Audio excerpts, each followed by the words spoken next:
आता आपण find out करणार आहेत स्क्वेअर. एक best trick to find out square.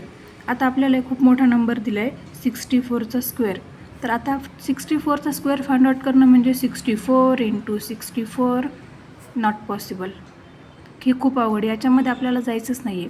तर बेस्ट ट्रिक काय आहे आपल्याकडे, आता आपल्याकडे 64 दिलं आहे. मग आपण काय करायचं, पहिले 6चा स्क्वेअर घ्यायचा, इथे 4चा स्क्वेअर घ्यायचा आणि आपल्याकडे आता 6 आणि 4 दोन व्हॅल्यू आहेत. तर आपण काय करायचं, 6 × 4 आपल्याला जी व्हॅल्यू दिली त्यांना इथे मल्टिप्लाय करायचं, परत त्यांना 2ने मल्टिप्लाय करायचं.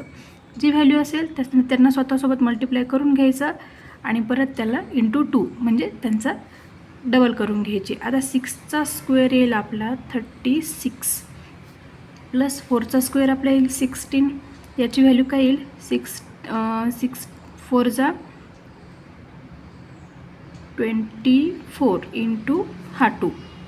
मग परत हा 36 ॲज इट इज, हा 16 ॲज इट इज. याची व्हॅल्यू काय आली 48.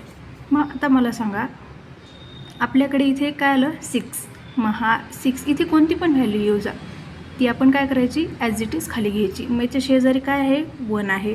मग हा 1 इकडे ॲड करून घ्यायचा, कोणती पण व्हॅल्यू असो. मग आता 1 इकडे ॲड झालं, इथे काय आलं 9. मग इथे काय उरला 4.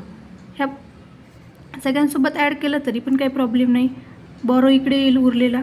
पण एक 1 8सोबत करून घेतला 9 आलं, इथे काय उरला 4. मग हा 4 इकडे जाईल ॲड होईल 36 किंवा 6 + 4 काय येईल 10. 0 बॉरो 1 3 + 1 4. काय व्हॅल्यू आली आपल्याकडे 4096. म्हणजे 64चा स्क्वेअर काय आला आपला 4096. ठीक आहे.